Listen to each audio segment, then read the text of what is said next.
और यूपी की सियासत के दो बड़े सेंटर हैं, यानी पहला तो लखनऊ है और दूसरा दिल्ली भी है। और मेरे साथ आज दो बड़ी शख्सियतें होंगी जो उत्तर प्रदेश चुनाव में बहुत अहम भूमिका निभा रही हैं। इनमें से पहले हैं भारतीय जनता पार्टी के वरिष्ठ नेता, उत्तर प्रदेश के उप मुख्यमंत्री केशव प्रसाद मौर्य। क्योंकि उत्तर प्रदेश का चुनाव क्या एक नए एंगल पर जा रहा है, इसकी बहुत चर्चा हो रही है। और दूसरे मेहमान आज मेरे साथ जुड़ेंगे अनुराग ठाकुर, जो कि केंद्रीय सूचना और प्रसारण मंत्री हैं, खेल मंत्री भी हैं। आज इन दोनों से बड़ी चर्चा होगी। पहले केशव जी के साथ हम सीधा संवाद करते हैं और आज इस टाउन हॉल में मैं कह सकता हूं, क्योंकि हमारे साथ ऑडियंस भी है, कई सारे उनके मन में भी सवाल होंगे, वो सवाल भी पूछे जाएंगे। केशव जी, संवाद को शुरू करते हैं। मेरा पहला सवाल आपसे ये जब चुनाव शुरू हुआ था तब अखिलेश जी को भगवान कृष्ण के सपने आ रहे थे। अब पहला राउंड की वोटिंग हो रही है तो नींद किसको उड़ी हुई है आपकी? देखिए, श्री अखिलेश यादव जी को पहले सपने आ रहे थे, 400 सीटें उनको दिखाई दे रही थीं। अब नींद भी उनकी ही उड़ी हुई है, क्योंकि सपा का सफाया, सपा गठबंधन का सफाया पहले चरण के मतदान के साथ ही होने जा रहा है। लेकिन आज दीदी आई थी, ममता दीदी ने बोला कि इन्होंने बहुत बोला बंगाल में 200 पार, लेकिन मैंने गिरा दिया बीजेपी को। देखिए, ममता दीदी को यूपी आने से पहले यूपी वालों से क्षमा मांगना चाहिए था। क्यों? उन्होंने यूपी के लोगों को गुंडा कहा था, यूपी के लोगों को अपराधी कहा था, और यूपी की जनता से माफी मांगे बगैर वह यूपी आए हैं। चूंकि हमारे यहाँ अतिथि देवो भव की भावना से हम लोग कार्य करते हैं, वो आई हैं तो हमने उनके आने में कोई बाधा नहीं डाली है और न डालेंगे। लेकिन ममता दीदी हो चाहे श्री अखिलेश यादव हो जी, दोनों दंगाइयों के सरदार हैं, मुखिया हैं, और इनके शासनकाल में चाहे दंगाई हो, चाहे अपराधी हो, चाहे माफिया हो, फलते और फूलते रहें। इसलिए उत्तर प्रदेश में अब माफिया युग चला गया है, दंगा युग चला गया है। अब यहां सुशासन का युग आ गया है, विकास का युग आ गया है। लोग सुरक्षित रहना चाहते हैं, जो कमल के फूल की छाया में ही सुरक्षित अपने को महसूस करते हैं। अच्छा, एक बात बताइए, आज भारतीय जनता पार्टी का संकल्प पत्र भी आया, तो अखिलेश यादव जी का वचन पत्र भी आया। उन्होंने बोला हेट क्राइम की तरफ जीरो टॉलरेंस होगी और महिलाओं का सशक्तिकरण भी होगा और बिजली भी आएगी।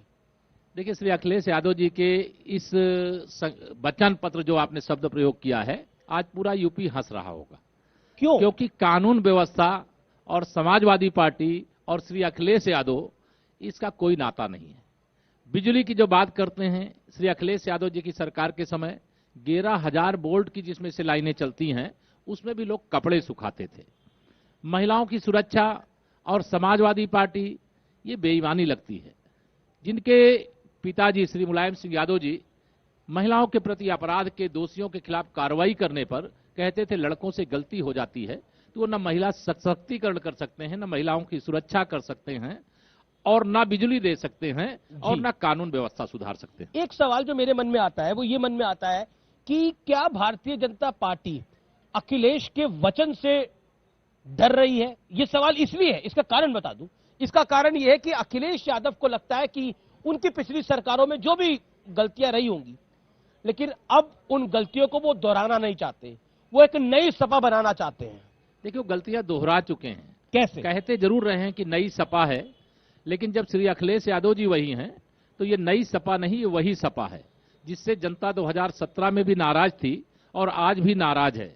और वह कह रहे हैं कि हम नई सपा लेकर के आएंगे, तो उनको जवाब देना होगा कि वह जेल के अंदर बंद अपराधियों को टिकट देने की उनको क्या आवश्यकता थी। जो बड़े बड़े अपराधी, बड़े बड़े माफिया, बड़े बड़े दंगाई, बड़े बड़े भ्रष्टाचारी, जिनके ऊपर एक बड़े से बड़े खूंखार अपराध के मुकदमे दर्ज हैं, उनको उन्होंने अपनी पार्टी का प्रत्याशी बनाया। जिस दिन उन्होंने पार्टी के प्रत्याशियों की लिस्ट जारी की, वह भी हमारे विवश करने के बाद हमने कहा था, श्री अखिलेश यादव जी क्या छिपा रहे हो, जनता को क्यों नहीं यह बता रहे हो कि तुम्हारे कौन प्रत्याशी आ रहे हैं?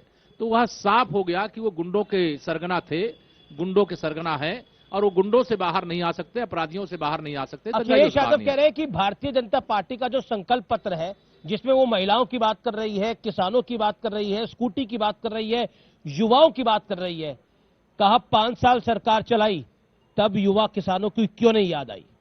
देखिए, श्री अखिलेश यादव जी की याददाश्त कमजोर है। उनको सपने में भगवान गए कि नहीं गए मैं नहीं जानता हूं, लेकिन उनको अभी मैं न्यूज 18 के माध्यम से उनको बताना चाहता हूं, हमें हर समय हर वह वर्ग याद है जिसकी जरूरत है, जिसके लिए हम संकल्प लेकर के 2017 में आए थे। उस समय भी हम संकल्प पत्र लेकर के आए थे और संकल्प पत्र के 92% जो वादे थे उनको पूरा करके आए हैं। और श्री अखिलेश यादव जी किस मुंह से बात करेंगे कि उन्होंने सरकार के समय में किसानों की चिंता हुई है? मैं जानता हूं, मैं तो किसान का बेटा हूं। आपदा के कारण से अगर किसानों की फसल बर्बाद हो जाए तो 2-2 साल तक मुआवजा जो सरकारी सहायता है उनको नहीं पहुंचती थी। हमारी सरकार में 15 दिन के अंदर किसानों को सहायता पहुंचती है। अगर हमें याद नहीं आता तो मेरे माननीय प्रधानमंत्री जी, जो गरीबों के किसानों के लिए दिन रात चिंतित रहते हैं, तो प्रधानमंत्री किसान सम्मान निधि के रूप में 2-2 हजार की 3 किस्त के रूप में 6,000 रुपए प्रतिवर्ष उनके खाते में सीधे क्रेडिट हो रहा है। ये कैसे होता? अच्छा, एक बात बताइए, आप लोग चुनाव की गर्मी को बढ़ाना चाहते हैं? क्योंकि योगी आदित्यनाथ ने बोला मैं गर्मी को शांत कर दूंगा, तो जयंत चौधरी ने बोला कि हम तो हमेशा से ही गर्म स्वभाव के हैं, हमारी गर्मी क्या शांत करोगे? मैं समझता हूं कि जयंत जी की बात करिए चाहे हमारे आदरणीय मुख्यमंत्री जी की बात करिए, गर्मी तो जो गुंडे हैं उनकी शांत हो गई है और जो बची है 10 मार्च के बाद वह पूरी तरह से शांत हो जाएगी। लेकिन जयंत ने बोला कि जो चर्बी चढ़ी है बीजेपी को और बीजेपी के नेताओं को, वो इस बार ईवीएम उतार देगी। मैं श्री अखिलेश यादव जी और जयंत जी को दोनों लोग कहना चाहता हूं, 2019 याद कर लें, जब सपा बसपा और लोकदल तीनों एक होकर के लड़े थे तो जनता ने उनकी गर्मी भी उतार दी थी, उनको चुनाव में पराजय का स्वाद भी चखा दिया था और भाजपा का कमल खिला दिया था। प्रधानमंत्री ने बोला कि 2 लड़के दोबारा यूपी में निकले हैं दंगे कराने के लिए, क्यों? देखिए, माननीय प्रधानमंत्री जी ने जो बोला है, तो माननीय प्रधानमंत्री जी अगर कुछ भी बोल दें तो आप ये समझिए कि वो बहुत कुछ सोच समझ करके बोल रहे हैं। श्री अखिलेश यादव जी के आगमन का मतलब होता है कि दंगे की शुरुआत करना। अखिलेश यादव जी के आगमन का मतलब होता है कि जमीनों पे कब्जे का उद्योग के रूप में उसको संचालित करना, आप जो अवैध अस्त्र शस्त्र है उनके निर्माण करने का काम शुरू करवाना, भ्रष्टाचार की शुरुआत करवाना। भर्ती जो सपा के सरकार में 2.5 लाख हुई थी, हमारी सरकार में 4.5 लाख हुई, लेकिन सपा के सरकार के समय में भर्ती के जो आयोग थे वो भ्रष्टाचार के आयोग बन गए थे। एक भी नौकरी बिना पैसा दिए नहीं मिलती। लेकिन पॉलिटिकल, मैं पब्लिक के भी सवाल लूंगा, कुछ पॉइंट्स होंगे, लेकिन पॉलिटिकल पंडित ऐसा मानते हैं कि बीज और आपके विरोधी ये कहते हैं कि आप कॉम्युनल करने के लिए ये करते हैं। मैं जेपी नड्डा का बयान अभी पढ़ रहा हूं तो उन्होंने बोला वो जिन्ना की बात करते हैं, हम गन्ना की बात करते हैं। और प्रधानमंत्री ने बोला, मैं एग्जैक्टली उनको कोट कर रहा हूं, 2 लड़कों की जोड़ी बनाकर दंगों की भट्टी में यूपी को झोंकने आए हैं। जब मुजफ्फरनगर जल रहा था तब की सरकार जश्न मना रही थी। तो आप दंगों को भुलाना नहीं चाहते मुजफ्फरनगर? क्यों भुलाना चाहेंगे? यूपी नहीं भुलाना चाहता, यूपी की जनता नहीं भुलाना चाहती। अगर दंगे का जख्म यूपी के जिन बच्चों, जिन परिवारजनों को लगा है, पर जख्म पे मरहम तो लगानी चाहिए। नहीं, मरहम हमने लगाया है। सपा की सरकार के समय 700 दंगे हुए थे, हमारी सरकार के समय एक भी दंगा नहीं हुआ। पर पुराने जख्म को जेल में कुरेद क्यों रहे हैं? मेरा सवाल है, पुराने जख्म को कुरेदा क्यों जा रहा है? कोई भी बात होगी, वो दर्द तो वापस आएगा। जो दल है और उस दल का अगर वही नेता है जो दंगों के समय मुख्यमंत्री रहा है, जी, तो उस व्यक्ति की कैसी कैसी गलतियां थी, वो गृह मंत्री भी थे, किस प्रकार से वो दंगाइयों को सरकारी जहाज में बैठा करके मुख्यमंत्री आवास बुलाते थे, यह बात हम कैसे नहीं याद दिलाएंगे। मुजफ्फरनगर के दंगों में अकारण अगर उनके चचा मोहम्मद आजम खान ने उन हत्यारों को छुड़वाया नहीं हुआ होता, जो सचिन अपने बहन की रक्षा करने के लिए। शिवपाल हैं, आप आजम खान को चाचा बता रहे हैं? चचा बता रहा हूं जी। चाचा तो चाचा को और चचा को, तो मैं उनके कहने से अगर वो छोड़े नहीं गए होते तो निश्चित तौर से मुजफ्फरनगर का दंगा नियंत्रित आजम खान के नाम पे बीजेपी डराती है। क्यों डराएंगे?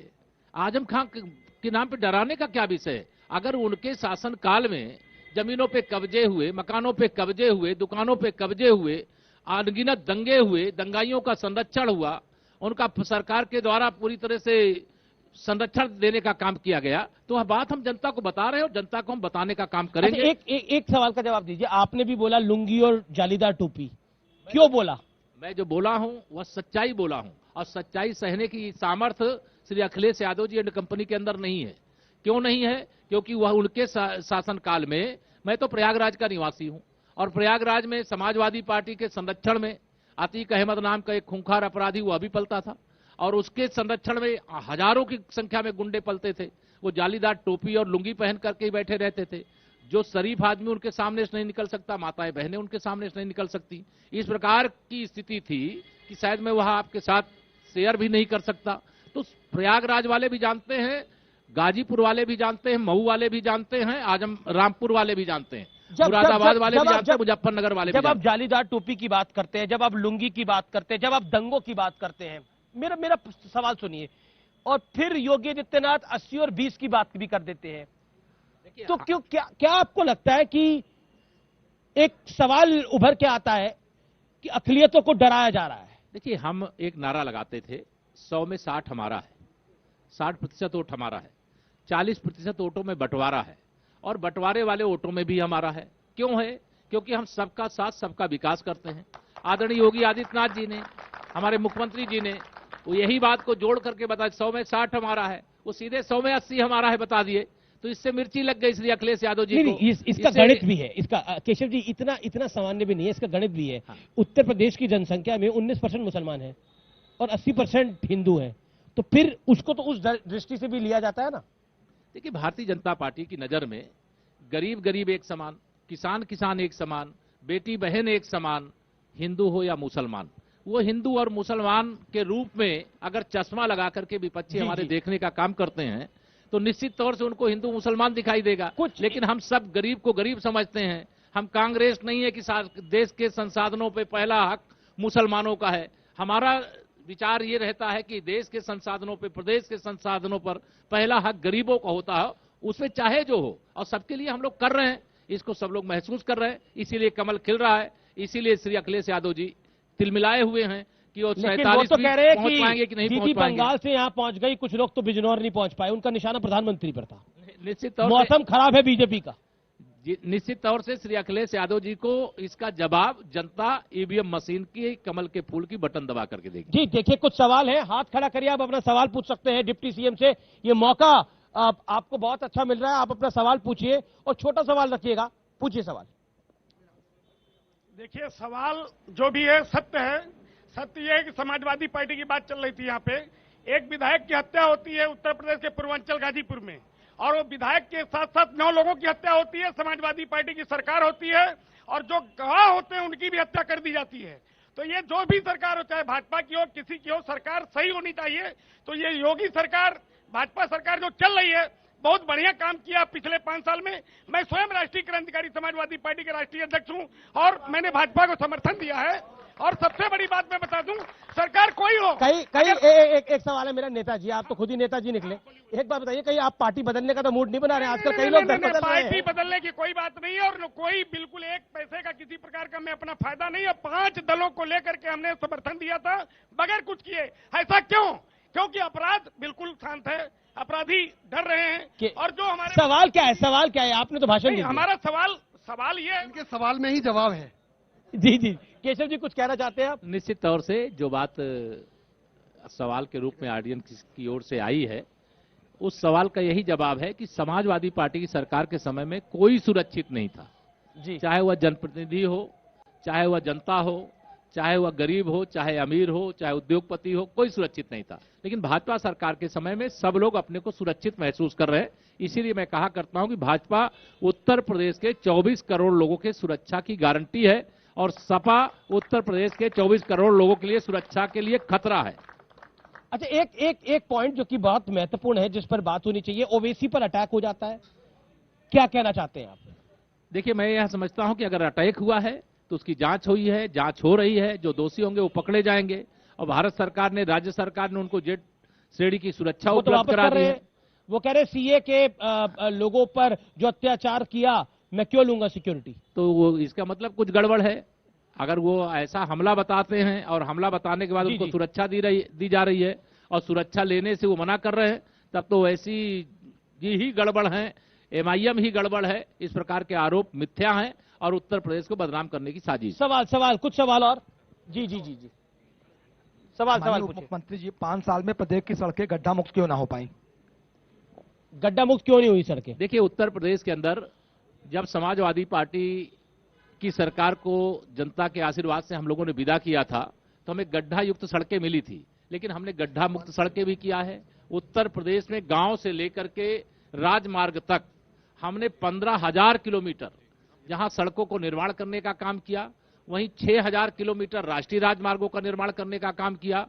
उसके साथ ही हमने एक्सप्रेस वे 4-4 की संख्या में बनाने का काम कुछ पूरा कर दिया, कुछ शुरू हो रहा है। तो सरकार ने जो भी वादा किया उसको निभाने का काम। एक सवाल और, मैं माननीय मुख्यमंत्री जी से ये सवाल पूछना चाहता हूं कि 10 मार्च के बाद यूपी में भाजपा सरकार आने के बाद क्या जनसंख्या नियंत्रण कानून यूपी में लागू होगा कि नहीं होगा? अब देखिए, बताइए। देखिए, राज्य और ये राष्ट्र संकल्प पत्र में है क्या आपके? राज्य और राष्ट्र के हित में जो भी काम होता है वो भारतीय जनता पार्टी की सरकार ने किया है, करेगी। अभी हमारे संकल्प पत्र का ये हिस्सा नहीं है, लेकिन राज्य और राष्ट्र के हित में जो होगा करेंगे। अच्छा, इस पे वोट आप लोग बटोरेंगे लेकिन संकल्प पत्र का हिस्सा नहीं है, क्यों? मथुरा है क्या संकल्प पत्र का हिस्सा? निश्चित तौर से मथुरा है हमारे संकल्प पत्र का हिस्सा। अयोध्या, मथुरा, काशी कोई हमारे लिए संकल्प पत्र से बाहर नहीं है। सभी क्षेत्रों का विकास, उत्तर प्रदेश के सभी 75 जिलों का विकास, ये हमारा संकल्प है और उस संकल्प के क्रम में हम आगे बढ़ रहे हैं। एक सवाल और कौन पूछेगा सवाल? जी, एक महिला सवाल पूछिए मैडम, पूछिए सवाल जो मन में है, पूछ लीजिए। जो भी आपको फील होता हो, आपने इस सरकार में उस सरकार में कोई अंतर भी देखा हो, या आपका जो भी सवाल है आप पूछ सकते। देखिए, योगी सरकार काफी अच्छा कर रही है, अभी थोड़े काम बाकी है तो इसलिए उनको क्या और काम मौका बाकी देना है? चाहिए। क्या काम बाकी है? अभी बहुत कुछ है। अभी मैं मथुरा उत्तर है, दे रहा हूं बहन जी का। हाँ। मथुरा का इशारा कर रही है। मथुरा 2017 से 22 तक मैं न्यूज 18 के इस मंच के माध्यम से बताना चाह रहा हूं, अभी तो टेलर देखा है। 10 मार्च 2022 के बाद और 2027 तक वास्तविक फिल्म भारतीय जनता पार्टी की सरकार दिखाने का काम करेगी। चलिए, आखिरी सवाल, आप सीटों का नंबर बोलते हैं, मैं आखिरी राउंड में फिर आपके पास आऊंगा, लेकिन आज की डेट में आपको क्या लगता है? मैं पहले दिन से कह रहा हूं, आज भी कह रहा हूं, आगे भी कहूंगा। पिछली बार भी हम 300 पार थे, इस बार भी हम 300 पार हैं और जनता के आशीर्वाद से 300 पार हैं। भाजपा का कार्यकर्ता दिन रात परिश्रम करता है, लेकिन इस चुनाव को जनता ने अपने हाथ में लिया है कि कमल खिलाएंगे तो खुशहाली पाएंगे, कमल खिलाएंगे तो सुरक्षा पाएंगे, और कमल के फूल की बटन दबाएंगे तो गरीब को घर दिलाने का काम करेंगे। गरीब को अनेक प्रकार की जो जरूरतें हैं उसके हिसाब से योजना बनाकर उन तक पहुंचाने का काम करेंगे। बहुत बहुत शुक्रिया केशव मौर्य जी, टाउन हॉल में आने के लिए न्यूज 18 की और एक एक बात का जवाब देने के लिए। केशव मौर्य डिप्टी सीएम थे हमारे साथ, धन्यवाद। हमारे साथ अब इस टाउन हॉल में जो हम ग्राउंड जीरो से कर रहे हैं उसमें मौजूद हैं, जैसे पहले आपने केशव मौर्य को देखा, डिप्टी सीएम उत्तर प्रदेश के, अब हमारे साथ एक ऐसी शख्सियत मौजूद है जो भारतीय जनता पार्टी के तो नेता हैं ही, जो केंद्रीय मंत्री हैं और इनके पास विभाग भी कई सारे हैं। मेरे साथ मौजूद है सूचना और प्रसारण मंत्री, खेल मंत्री अनुराग ठाकुर जी, आपका अभिनंदन है इस मंच पर। ये खेल के भी मंत्री हैं और क्या उत्तर प्रदेश में जो खेला हो रहा है उसको भी बारीकी से देख रहे हैं, और भारतीय जनता पार्टी हाल ही में अपना संकल्प पत्र लेके आई है, इसके क्या मायने हैं, इस पर भी आज हम सवाल पूछेंगे, वो सवाल जो देश के मन में है, जो उत्तर प्रदेश के मन में है। अनुराग जी, आपका अभिनंदन है। संकल्प पत्र आया, कई सारे वादों के पिटारे लेकर आया, लेकिन दूसरी तरफ से सवाल भी आया, और वो सवाल धधक कर यह आया कि 5 साल कुछ नहीं करवाया, इसीलिए दोबारा संकल्प लिया गया। अमीश जी, मैं पहले तो ये कहूं कि आप ग्राउंड जीरो की रिपोर्टिंग करते हैं और ग्राउंड पे सपा जीरो है, बेहाल है, इसीलिए इस तरह के आरोप लगाती हैं। बसपा सपा की सरकारें जब रही, उत्तर प्रदेश बेहाल रहा।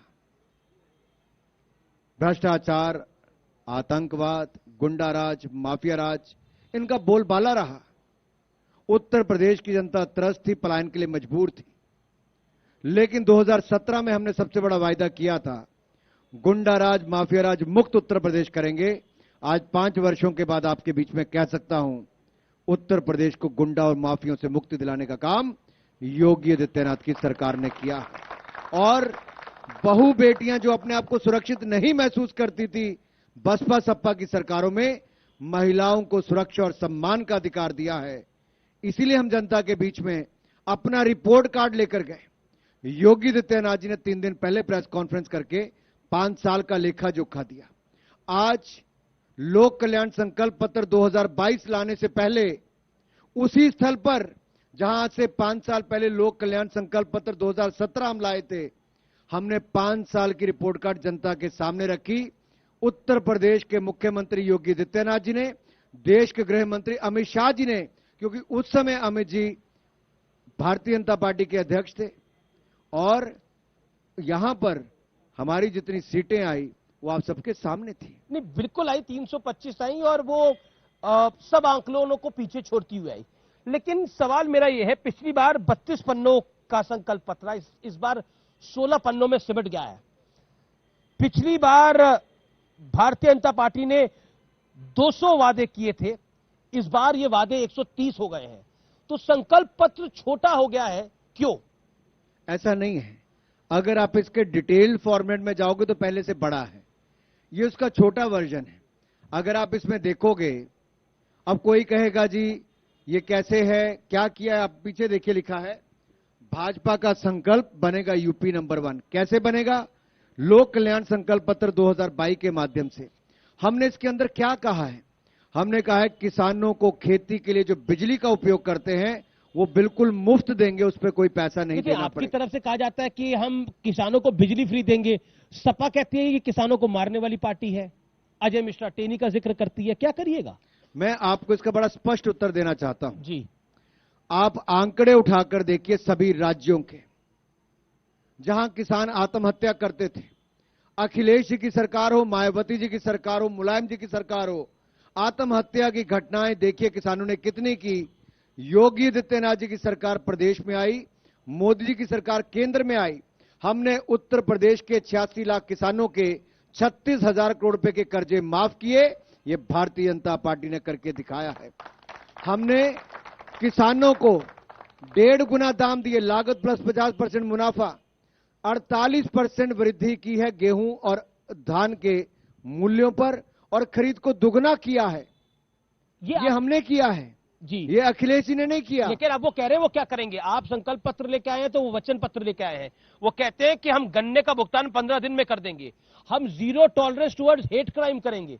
अखिलेश यादव इस बार पूरी तरह से तैयार है। वो कहते हैं ये पुरानी सपा नहीं, ये नई सपा है, इस बार बीजेपी की सरकार को उखाड़ फेंकेगी। ये वही हवा है, वही सपा है, दंगइयों का हाथ, अपराधियों का साथ।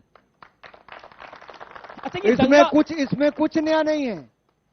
ये सवाल मैं इसलिए कहता हूं कुछ नया नहीं है। वो जितने मर्जी वचन दे लें, उनके वचन पत्र लाते समय क्या नेताजी साथ में थे? बड़ा सवाल ये खड़ा होता है, अखिलेश जी के साथ परिवार नहीं है, पिता नहीं है, भाभी नहीं है, चाचा नहीं है, जो परिवार के कुनबे की पार्टी थी, उनके अपने भी नहीं है। शिवपाल यादव तो उनके साथ आप देखिए कहां पर है, का भी आशीर्वाद है, कहां पर है, किस स्थिति में है। ये अपने आप में दिखाता है जो परिवार का ना हुआ वो उत्तर प्रदेश का क्या होगा। जो आपदा के समय काम नहीं आया है, जो विदेश घूम रहे थे और उत्तर प्रदेश की जनता को गुमराह कर रहे थे कि वैक्सीन भारतीय जनता पार्टी की है, ये उत्तर प्रदेश की जनता ने 27 करोड़ वैक्सीन लगाने का काम किया। तो जनता ने बता दिया हमें भारतीय जनता पार्टी पर विश्वास है, क्योंकि वैक्सीन जान बचाने वाली है। मोदी सरकार ने, योगी सरकार ने एक बार नहीं 2-2 बार राशन इस आपदा के समय भी उत्तर प्रदेश की जनता को दिया है, मुफ्त में दिया है। आपने 2 पॉइंट रखे, आपने बोला परिवार साथ में नहीं है इनके, और परिवार साथ में नहीं है इसीलिए अखिलेश अपनों का नहीं हो पाया, तो उत्तर प्रदेश वालों का क्या होगा? क्या आपको लगता है कि अखिलेश पर आप एक मॉरल प्रेशर बनाना चाहते हैं? यही आपकी रणनीति है? नहीं अमित जी, मैं बड़ा स्पष्ट हूं कई मामलों में। पिताजी उनके साथ है, मैं बहुत स्पष्ट हूं कई मामलों में। जी, किसका स्वागत करने गए? ममता बनर्जी जी का, जिन्होंने पश्चिम बंगाल में कहा यूपी के लोग गुंडे हैं, यूपी के लोग गुंडे हैं। उस समय अखिलेश यादव कहां थे जब ममता बनर्जी ने कहा था? आज वो सबसे पहले एयरपोर्ट पर खड़े थे पिछले कल ममता बनर्जी जी का स्वागत करने के लिए। उत्तर प्रदेश की जनता अपने स्वाभिमान की लड़ाई लड़ेगी और पूछेगी आखिरकार जो ममता बनर्जी जी ने कहा कि उत्तर प्रदेश के लोग गुंडे हैं, वो अखिलेश यादव ने स्वीकार कैसे कर लिया? उनसे पहले माफी क्यों नहीं मंगवाई? उनको उत्तर प्रदेश की धरती पर फूल माला और गुलदस्ता देने से पहले क्यों नहीं कहा कि आपने जो कहा तो उन शब्दों को वापस लेना चाहिए? ममता बनर्जी को देख के बीजेपी वालों को गुस्सा आ जाता है। गुस्सा इसलिए आ जाता है क्योंकि उन्होंने आपको बंगाल में चुनाव जीतने नहीं दिया। आज ममता दीदी ने बोला प्रेस कॉन्फ्रेंस में कि यही बीजेपी वाले शोर में जाते थे बंगाल में 200 पार, लेकिन मैंने रोका नहीं, इनको पॉलिटिकली रौंद दिया। उसके बाद जो अपनी सीट से चुनाव हार गई हो, उनको नैतिकता नहीं थी वहां पर पश्चिम बंगाल का मुख्यमंत्री बनने की। अपनी सीट हारी थी, जनता ने हराया था, पश्चिम बंगाल की मुख्यमंत्री कैसे बनी? मैं दूसरी तरफ से आपसे सवाल ही पूछना चाहता हूं। और भारतीय जनता पार्टी 3 सीटों से बढ़कर 27 गुना ज्यादा सीटें जीतने का हमने काम किया है। ये भारतीय जनता पार्टी का वोट शेयर एक सवाल अनुराग जी जरूर उठता है बार बार कि भारतीय जनता पार्टी को रोकने के लिए एनसीपी भी आ जाती है, ममता बनर्जी की पार्टी भी आ जाती है, उनका जो भी यहां पे वर्चस्व कोई खास नहीं है, लेकिन कहीं ना कहीं एक संकेतित दबाव बनाने की आप पर एक कोशिश होती है। पॉइंट नंबर 2 जो कि इस समय आपको इसका जवाब देना चाहिए, अखिलेश जी ने बोला ममता बनर्जी बंगाल से उड़ के लखनऊ में आ गई, कुछ लोग दिल्ली से उड़ के बिजनौर नहीं जा पाए, उनका तंज देश के प्रधानमंत्री पर था। देश के प्रधानमंत्री उत्तर प्रदेश के लोगों के दिलों में रहते हैं। उत्तर प्रदेश का जो विकास हुआ है, 5 नए एयरपोर्ट अंतर्राष्ट्रीय स्तर के, 4 नए एक्सप्रेसवे, रेलवे लाइन का विस्तार, हर जिले में मेडिकल कॉलेज बनाने की शुरुआत, कई विश्वविद्यालय, अयोध्या धाम की बात हो, काशी विश्वनाथ धाम की बात हो, या 4 लाख करोड़ रुपए का निवेश अगर उत्तर प्रदेश में आने की बात हो, ये डबल इंजन की सरकार मोदी योगी जी की सरकार के कारण हुआ है। अगर ये लोगों के दिलों में नहीं रहते तो 300 सीटें हम उत्तर प्रदेश में ना जीते होते। दोनों बार देश में सरकार बनाने में उत्तर प्रदेश की जनता ने जितना बड़ा सहयोग नरेंद्र मोदी जी का किया है, वो शायद ममता बनर्जी नहीं समझ सकती। हमने पश्चिम बंगाल में भी आप याद करिए कितनी लोकसभा सीटें जीती हैं। और मैं एक बात आपसे और कहना चाहता हूं, जी। ये 2 दंगई इकट्ठे हुए हैं। प्रधानमंत्री भी यही कह रहे हैं कि ये दोनों दंगई हैं। क्यों? ममता बनर्जी जी के यहां पर दंगे पे दंगा, कोई चुनाव ऐसा नहीं हुआ जहां पर दंगा उससे पहले उसके बाद नहीं हुआ। भारतीय जनता पार्टी के कार्यकर्ताओं को परिवारों समेत पलायन करना पड़ा, हत्याएं कर दी गई, बलात्कार के मुकदमे ऐसे सामने, महिलाओं के साथ अत्याचार किया गया। एक महिला मुख्यमंत्री के होते अगर पश्चिम बंगाल में ऐसा हुआ तो आप कल्पना कर सकते हैं क्या हुआ। और जो दूसरा उनका स्वागत करने वाले अखिलेश यादव थे, उनके हर चौथे दिन में दंगे होते थे। जब से योगी आदित्यनाथ आए, ऐसे दंगइयों का उत्तर प्रदेश से पलायन होना शुरू हो गया। दो चीजें अब, क्योंकि आपने दंगों की बात करी, आपने बोला कि ममता बनर्जी और अखिलेश यादव 2 दंगाई हैं। प्रधानमंत्री ने कुछ दिनों पहले बोला था कि 2 लड़के इकट्ठे हुए हैं, उन्होंने भी दंगों का जिक्र किया था। एग्जैक्ट वर्ड्स उनके क्या थे मैं आपको बता दूंगा। क्या आपको लगता है कि भारतीय जनता पार्टी दंगों के जख्म को कुरेदना चाहती है?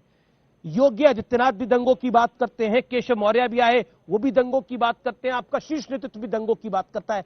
आप दंगों का घाव भुलाना ही नहीं देना चाहते, इससे आपको वोट मिलते हैं। आरोप आप पर यह है। संकल्प पत्र में आपके कुछ भी हो, लेकिन मंच से आप दंगे की बात करते हैं। मुझे एक बात बताइए जी, आप अपने घर में रहते हो, आपकी बहन के साथ अत्याचार होता है, आपके परिवार पर अत्याचार होता है, आपको पलायन करके मजबूर होकर अपना घर छोड़कर प्रदेश छोड़ना पड़ता है, क्या आप उस दर्द को भूल जाओगे? मेरा सवाल है आपसे, मेरे आपके शो में बैठे सबसे सवाल है, जो चैनल पर देख रहे हैं उनसे सवाल है, क्या आपके परिवार को मजबूर करके, आपकी बहू बेटियों की इज्जत का खिलवाड़ करके, आपके परिवार में से किसी की हत्या करके, आपके घर में आग लगाकर, एक डर का वातावरण खड़ा करके आपको पलायन के लिए मजबूर कर दिया जाता, तो क्या आप उस जख्म को भूल सकते हो? आप नहीं भूल सकते।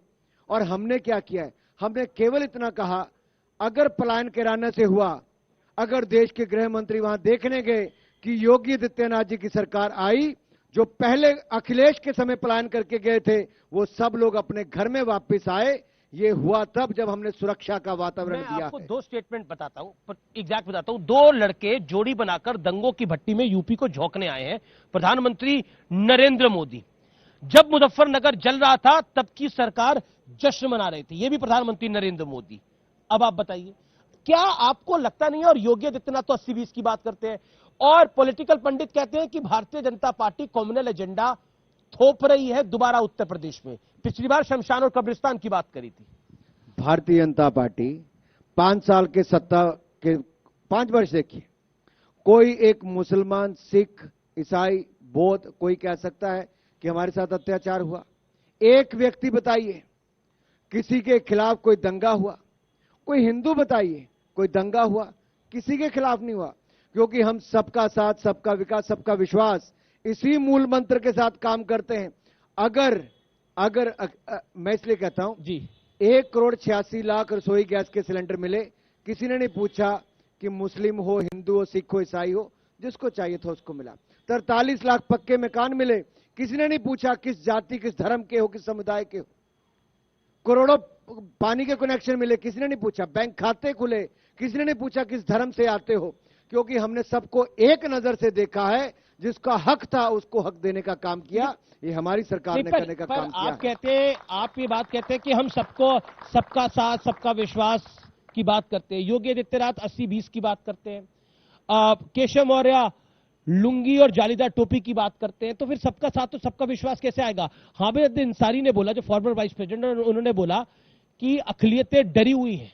अकलियतें यानी मुसलमान डरा हुआ है। ओवैसी क्या कहते हैं? आप तो सदन में राहुल गांधी को सुनते ही होंगे, कई बार वो काफी कुछ बोलते हैं। आपसे वैसे युवा ही होंगे या फिर आपसे थोड़े बड़े होंगे? ये उम्र का अंदाजा आप लगा लीजिए, लेकिन बातचीत में तो आप समझ सकते हैं कितने कर बड़े हैं। लेकिन क्या आपको लगता है, ये जो आरोप आप पर लगता है कि अकलियतों को आप डराने की कोशिश करते हैं, उनको दबाने की कोशिश करते हैं, इस पर क्या कहना चाहते हैं आप? देखिए, कुछ लोगों ने बांटो और राज करो इसकी राजनीति की, तुष्टीकरण की राजनीति की, जाति के नाम पे, धर्म के नाम पर वोट बटोरा। मैं आपके चैनल के माध्यम से न केवल उत्तर प्रदेश बल्कि देश की जनता के सामने बात रखना चाहता हूं। 70 साल का खाता निकाल कर देखिए, जिस जाति और जिस धर्म के नाम पर आपसे वोट मांगा था, आपकी गरीबी के नाम पर वोट मांगा था, क्या आपके लिए कांग्रेस ने, सपा ने, बसपा ने कुछ किया?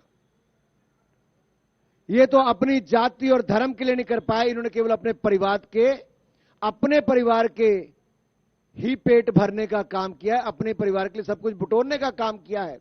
जबकि नरेंद्र मोदी जी और योगी जी के ना कोई आगे ना पीछे, इनके लिए कोई है तो एक के लिए 135 करोड़ हिंदुस्तान की जनता और दूसरे के लिए 25 करोड़ उत्तर प्रदेश की जनता है। जी जी, 15 करोड़ उत्तर प्रदेश की जनता को महीने में 2 बार राशन दिया। कोई एक व्यक्ति कहे किसी को धर्म के नाम पर छोड़ दिया हो। 1,86,00,000 को रसोई गैस का सिलेंडर दिया, कोई कह दे जाति धर्म के नाम पर छोड़ा हो। हमने सबको साथ में लेकर चले हैं।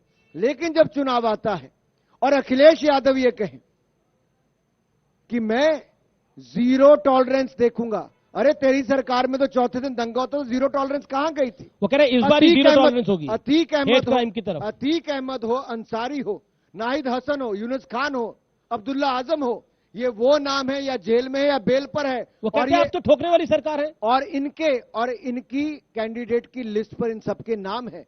ये सब दिखाता है, ये कैंडिडेट की लिस्ट नहीं, चार्जशीट की कॉपी है जो समाजवादी पार्टी की कैंडिडेट की लिस्ट नजर आती है। क्यों नहीं मुख्तार अंसारी के खिलाफ कैंडिडेट दिया? बताइए ना, क्यों नहीं दिया? क्यों नहीं कांग्रेस ने अखिलेश यादव के खिलाफ दिया? ये पहले भी महागठबंधन में इकट्ठे थे, योगी जी के खिलाफ भी और मोदी जी के खिलाफ भी। ना ये तब जीत पाए, ना अब जीत पाएंगे। तब भी जनता उत्तर प्रदेश की भाजपा के साथ थी, आज भी जनता भाजपा के साथ जी है। जी जी, देखिए, क्योंकि टाउन हॉल है तो कई सारे सवाल भी हैं। आपके मन में जो सवाल है वो आप जो मन में सवाल है, सवाल पूछिए। सर, मेरा सवाल है आरक्षण को लेकर। अगर आरक्षण जब बना था तो यह एक नियत समय के लिए बनाया गया था। अभी सर क्या है कि ओबीसी, एससी, एसटी सबका उद्धार हुआ है। अब सर समय आ गया है आर्थिक स्थिति के आधार पर आरक्षण की जरूरत है, और अगर इसकी जरूरत है तो आगे बीजेपी की सरकार बनती है तो इस पर बीजेपी सरकार की क्या रणनीति होगी? मैं अमित जी अगर अपने कॉलेज के या स्कूल के दिनों की बात करूं जी जी जी, तो उस समय से लेकर आज तक ये विषय वर्षों से चला आ रहा है।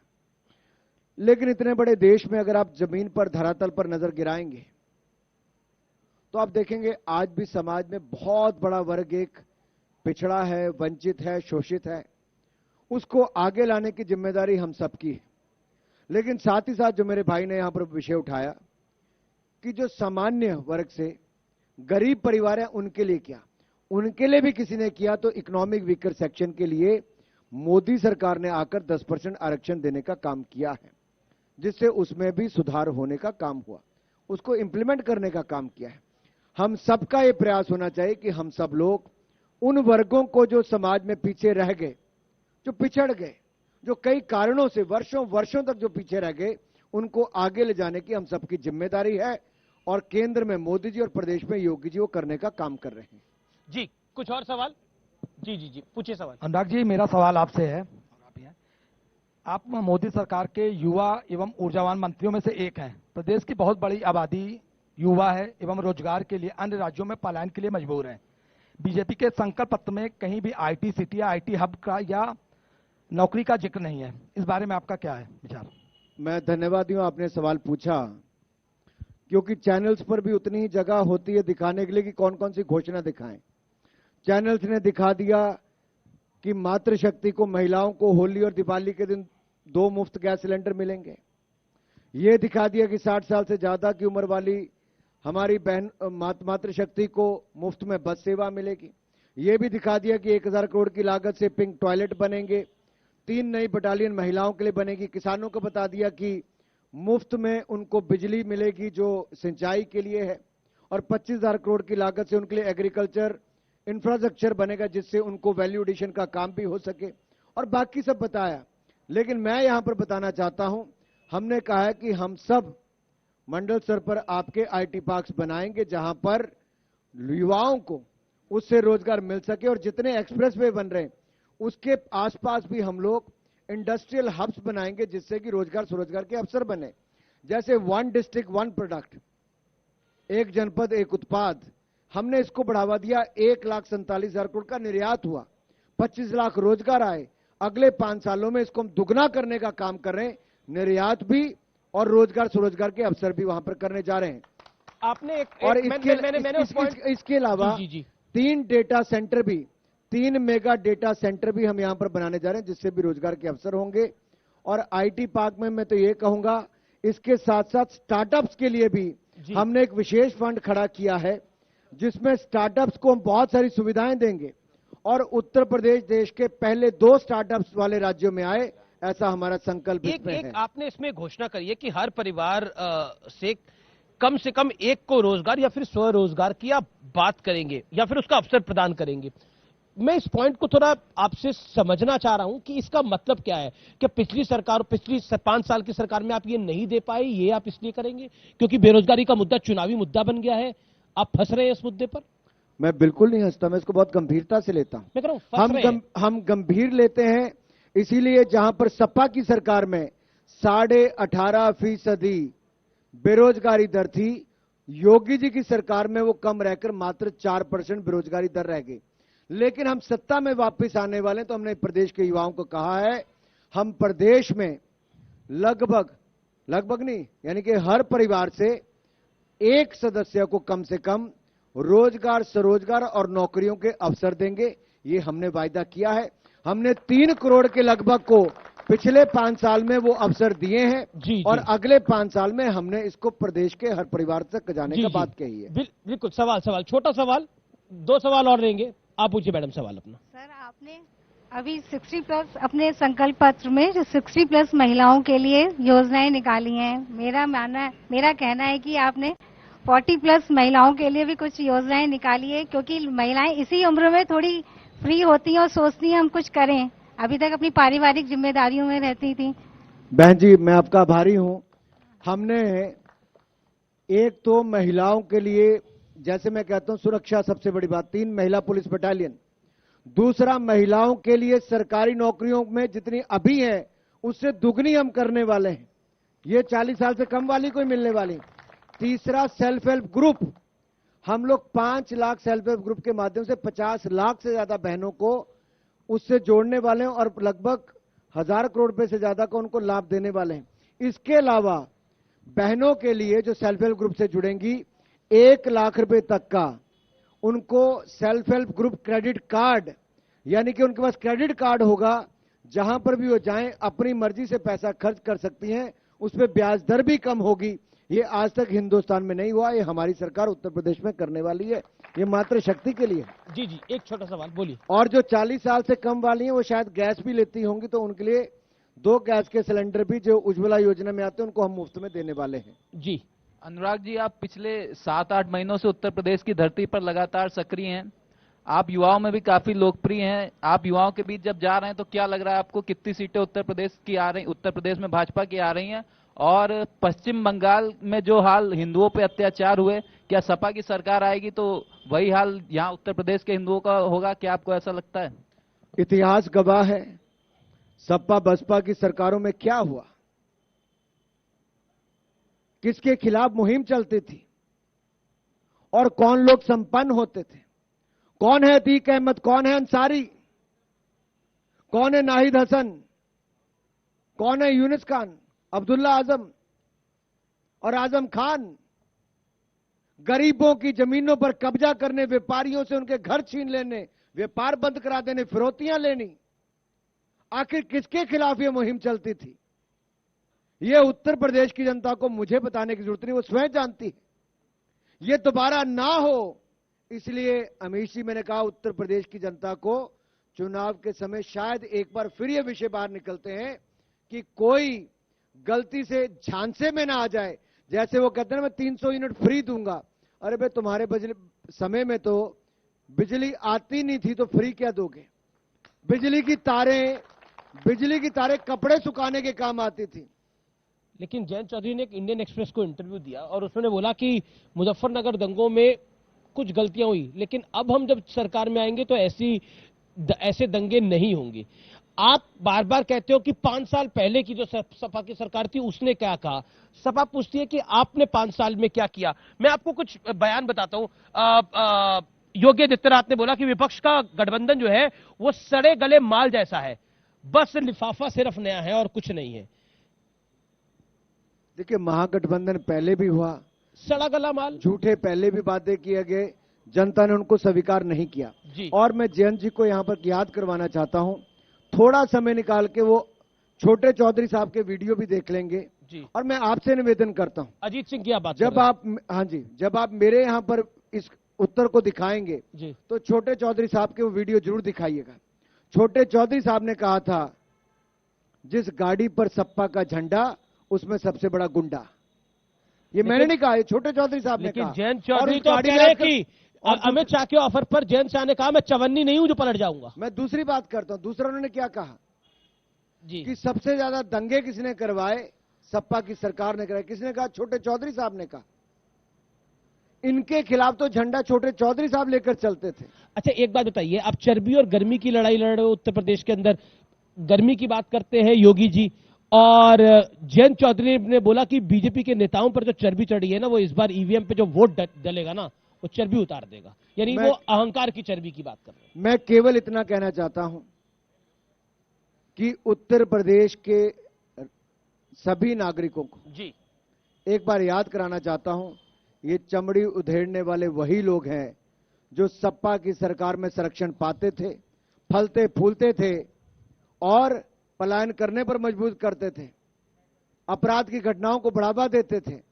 लेकिन योगी जी की सरकार आने के बाद वो पलायन करने पर मजबूर हो गए हैं, या जेल में हैं, या जेल के खौफ से उत्तर प्रदेश छोड़कर चले गए हैं। बिल्कुल आखिरी दौर में है, क्योंकि आप केंद्रीय मंत्री हैं, तो मैं एक सवाल आपसे जरूर पूछना चाहता हूं जो इस समय कर्नाटक में हो रहा है, हिजाब और भगवे गमछे को लेकर, क्योंकि आप युवा मामलों के मंत्री हैं। क्या आपको लगता है ये जायज है जिस तरह से वहां पर लड़कियां अड़ी हुई हैं हिजाब को लेकर? और राहुल गांधी ने भी उस विषय पे बोला, कांग्रेस के भी कई नेताओं ने बोला, ओवैसी साहब ने भी सदन में बोला। क्या कहना चाहते हैं? मामला कोर्ट में है, आपको क्या लगता है? मामला कोर्ट में है, कोर्ट को निर्णय करने दीजिए। आपको क्या कर्नाटक लगता है? राज्य में है, किस राज्य की सरकार को निर्णय करने उन्होंने तो दीजिए। स्कूल कॉलेज बंद कर दिए 3 दिन के लिए। मैं इसलिए कह रहा हूं वहां की राज्य की सरकार को निर्णय करने दीजिए। उचित लोग उचित समय पर इस पर बयान देंगे। ओवैसी साहब पर हमला हो जाता है, आप कहते हैं कानून व्यवस्था बहुत अच्छी है। मैं पहली बात तो कहता हूं कानून व्यवस्था का देखिए कहां से, जिसने गोली चलाई उसको कितनी देर के अंदर गिरफ्तार किया? और गोली तो चली ना। 1 घंटे के अंदर उसको गिरफ्तार किया गया। सपा की सरकार थी, 1 घंटा तक किया, 1 साल में गिरफ्तारी नहीं होती थी, क्योंकि उत्तर प्रदेश की पुलिस आजम खान की भैंसों को ढूंढने के लिए जाती थी। लेकिन किसी की बेटी को अगर अगवा करके ले जाते तो उसको ढूंढने कोई नहीं जाता। पर ओवैसी पर हमला जो हुआ, और ओवैसी ने मना कर दिया मैं Z+ सिक्योरिटी भी नहीं लूंगा, और ओवैसी साहब का कहना है कि कानून व्यवस्था की पोल तो खुद ही खुल गई पूरी। नहीं, ऐसा नहीं है। अगर किसी ने गलत काम किया है तो उसके खिलाफ भी कड़ी कार्रवाई करने का काम कानून की दृष्टि से योगी आदित्यनाथ जी की सरकार ने किया है और आगे भी करती रही। हमने उत्तर प्रदेश को गुंडाराज माफियाराज मुक्त किया। मैं उत्तर प्रदेश की जनता को विश्वास दिलाता हूं इसमें निरंतरता रहेगी। आगे और दृढ़ता के साथ गुंडाराज को जड़ों से मुक्त करने का काम हम करते ही रहेंगे। अच्छा, क्योंकि आप लोकसभा के सांसद भी हैं, राहुल जी कुछ दिन पहले लोकसभा में खूब बोले थे। उन्होंने बोला था भारत एक देश नहीं है, भारत राज्यों का एक समूह है। और उसके बाद प्रधानमंत्री ने भी बहुत कुछ बोला। उन्होंने बोला कि कांग्रेस का डीएनए ही विभाजन की नीति है, कांग्रेस टुकड़े टुकड़े गैंग की लीडर है। क्या आपको लगता है कि पॉलिटिक्स के अंदर एक हेट हमें देखने को मिल रही है बीते कुछ वर्षों के अंदर? देखिए, कांग्रेस पार्टी की यह हालत है कि 2019 की हार का सदमा अभी तक नहीं भूल पाई। राहुल जी न सदन में नजर आते न सड़क पे नजर आते हैं, केवल ट्वीट करके न जाने कहां घूमने चले जाते हैं। सदन में बोले भी, आपने सुना होगा उनको। बोले, लेकिन जब उत्तर मिला प्रधानमंत्री जी का तब गायब हो गए, क्योंकि पता था कि आगे से क्या होने वाला है। पूरे देश ने देखा है जो धुनाई हुई है ना, वो शायद लोकसभा में भी राज्यसभा में तथ्य देकर प्रधानमंत्री जी ने कांग्रेस की पोल खोली है कि कांग्रेस ना होती तो क्या क्या होता। यह देश के सामने प्रधानमंत्री ने रखा और एक सत्य है। और मैं एक बात आपके सामने जरूर कहना चाहता हूं, राहुल जी शायद विदेश में ज्यादा पढ़े, देश में समय कम लगाया होगा। ये जो कश्मीर की गलती नेहरू जी ने की थी, जिसका खामियाजा हिंदुस्तान को कई सालों तक भुगतना पड़ा, 43,000 लोगों की मृत्यु हुई, जिसमें हमारे सैनिक बल भी थे, आम नागरिक भी थे। अनुच्छेद 370-35 को सदा सदा के लिए खत्म किया तो नरेंद्र मोदी जी की सरकार ने किया। एक बात बताइए, ये पंडित नेहरू की बात लाने की सदन में आवश्यकता क्या थी? कांग्रेस कहते कोई बात ही नहीं कंप्लीट नहीं होती बीजेपी वालों की पंडित नेहरू के बिना। प्रधानमंत्री ने तो बोल दिया कि अगर कांग्रेस ना होती तो सिखों का नरसंहार ना होता। उन्होंने कई सारे विषयों को रखा। शायद ही कोई सड़क, एयरपोर्ट, संस्था का नाम नेहरू जी, इंदिरा जी, गांधी जी, राजीव गांधी जी इनके नाम पे ना रखा हो। कांग्रेस ने यही किया केवल। अगर राहुल जी ने कहा कि नेहरू जी की बात नहीं करते तो प्रधानमंत्री जी ने की बात। गैंग की बात प्रधानमंत्री ने करी, लेकिन जब आरटीआई से पूछा गया तो टुकड़े टुकड़े गैंग तो था ही नहीं कोई। अमित जी, अगर जो टुकड़े टुकड़े गैंग का मुखिया आज कांग्रेस पार्टी का हिस्सा है, कन्हैया कुमार की बात, कन्हैया कुमार, वो नारे क्या लगाते थे? क्या नारे लगाते थे? हिंदुस्तान तेरे टुकड़े हो हजार, इंशाअल्लाह इंशाअल्लाह। A country without a post office, ये पोस्टर लगाते थे। एक ऐसा देश जिसका नामो निशान ना हो। ऐसी सोच रखने वाले हिंदुस्तान के टैक्स पेयर के पैसे पर सस्ते में शिक्षा भी पाते और हिंदुस्तान के टुकड़े करने की बात भी करते हैं। इनके खिलाफ कड़ी कार्रवाई तो हमने की, लेकिन कांग्रेस ने उनको अपनी पार्टी में पनाह दी है। तो क्या कांग्रेस पार्टी के राहुल गांधी इन्हीं कन्हैया कुमार के पास जेएनयू में गए थे कि नहीं गए थे? समर्थन करने गए थे। ये टुकड़े टुकड़े करने वालों के साथ हैं। हम हिंदुस्तान को एकजुट रखने वालों में हैं और आगे भी एकजुट रखने वालों में होंगे। आखिरी सवाल अनुराग जी, बिल्कुल आखिरी सवाल, क्योंकि उत्तर प्रदेश की हम धरती पे है, ग्राउंड जीरो पे है। मैं पश्चिमी उत्तर प्रदेश भी गया था, मैं उसके बाद पूर्वांचल भी गया। एक सवाल मेरे मन में आया, पश्चिम में जाट और पूर्वांचल में पिछड़े, जिसमें सैनी, मौर्य, कुशवाहा सब आते हैं। कहा जाता है कि इस बार भारतीय जनता पार्टी उनको एक मुश्त नहीं रख पाएगी। क्या कहना चाहते हैं? क्योंकि जब बात होती है, हम 80 की बात करते, आप लोग 80 की बात करते हैं और 20 की बात करते हैं, तो उस 80 में तो कई जगह बड़े सारे डिविजन्स हैं। क्या करिएगा?